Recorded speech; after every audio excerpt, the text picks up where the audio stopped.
Je vous ai convoqué aujourd'hui pour une discussion étrange.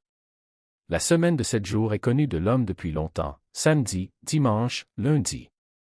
Mais comment ces jours ont-ils reçu leur nom? L'islam enseigne qu'Allah a créé les cieux et la terre en 6 jours, établissant son autorité le 7e jour.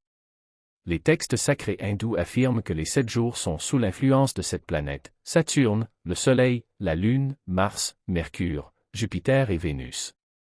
Dans le christianisme, le dernier jour de la semaine est le sabbat, un jour de repos.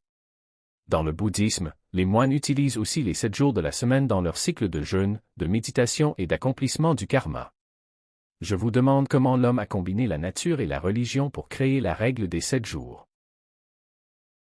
Majesté, j'ai lu dans des sources islamiques que la semaine tire son origine du plan de la création d'Allah. La création en 6 jours, le règne le 7e jour, cette idée a donné aux hommes les premières instructions pour structurer le temps. Le vendredi est consacré à la prière en congrégation et à l'exaucement des prières. D'ailleurs, dans la mythologie hindoue, chaque jour porte le nom d'une des 7 planètes, le samedi est associé à Saturne, le dimanche au Soleil et le lundi à la Lune. Dans le bouddhisme, le temps est appelé « roue du temps » et les 7 jours représentent la répétition des habitudes humaines. Dans le christianisme, le dimanche est sacré parce qu'on croit que la résurrection de Jésus a eu lieu ce jour-là. Donc, la semaine n'est pas une construction humaine, mais une combinaison de religion et de civilisation. Je vais vous l'expliquer simplement. Dans l'Antiquité, on observait cette planète brillante dans le ciel, le Soleil, la Lune, Mars, Mercure, Jupiter, Vénus et Saturne. C'est pourquoi, dans la civilisation hindoue, les jours portent le nom des planètes. En islam, les jours sont nommés d'après des chiffres, Ahad, 1, Isnin, 2. De même, dans le christianisme, le samedi, sabbat, est un symbole de repos. Dans le bouddhisme, les moines méditaient le jour d'Uposatha, qui correspondait lui aussi à un jour précis de la semaine. Ainsi, ces 4 religions ont interprété le temps différemment, mais sans jamais dévier du cycle de 7 jours. L'homme a établi la semaine en combinant l'astronomie, la religion et la société. J'ai compris une chose, toutes les religions considèrent le temps comme un moyen d'apprentissage. L'islam nous ordonne de maîtriser le temps, car nous devrons rendre des comptes au jour du jugement. Dans les écritures hindoues, le temps signifie « temps », il est le maître de toutes choses. Dans le bouddhisme, le temps est synonyme de karma, nos actions d'aujourd'hui auront des conséquences demain. Dans le christianisme, le sabbat signifie repos, il rappelle que le repos durant la semaine fait aussi partie du culte. Par conséquent, diviser la semaine en 7 parties est conforme à la fois à la nature et aux enseignements religieux. Je comprends maintenant pourquoi on ne dépassait pas 7 jours.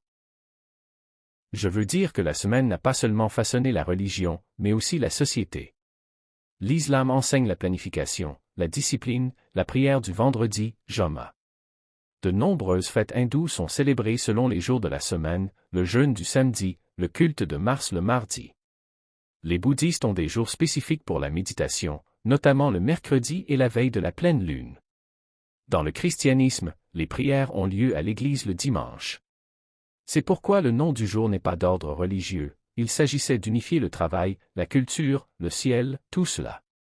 Les humains n'ont pas agi comme les autres animaux, ils ont élaboré de grands projets.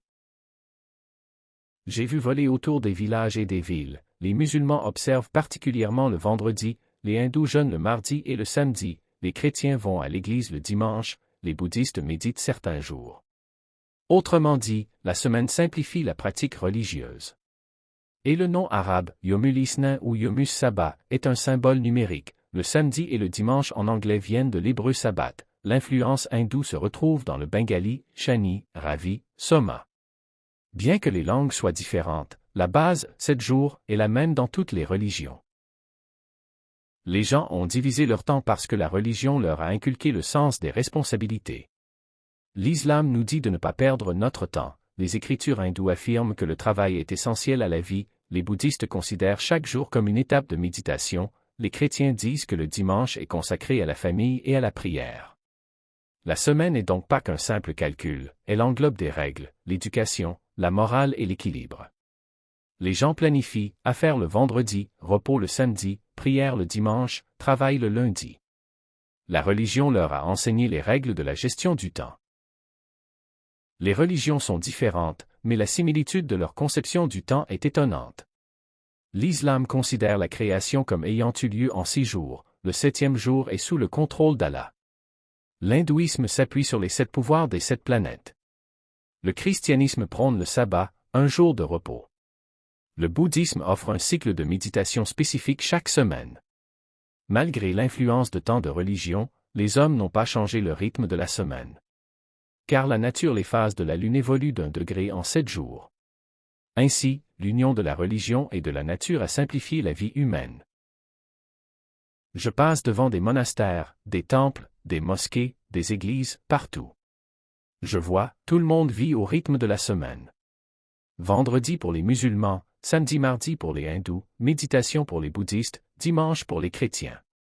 Sans semaine, tout serait perdu. Même si les noms des jours diffèrent, l'idée de la semaine reste la même, c'est un des ponts qui crée l'harmonie entre les religions. Le chiffre 7 symbolise la plénitude, il est présent, d'une manière ou d'une autre, dans les 4 religions. L'essence est la suivante, les 7 jours de la semaine sont le fruit de l'union des civilisations du monde. L'islam affirme que la création a eu lieu en 6 jours, accomplissement du cycle de 7. L'hindouisme parle de cette planète, cette influence. Le sabbat, dans le christianisme, est le jour du repos. Le cycle de méditation de 7 jours, dans le bouddhisme, est une purification mentale. La langue diffère, les règles diffèrent, l'interprétation diffère, mais le nombre reste le même.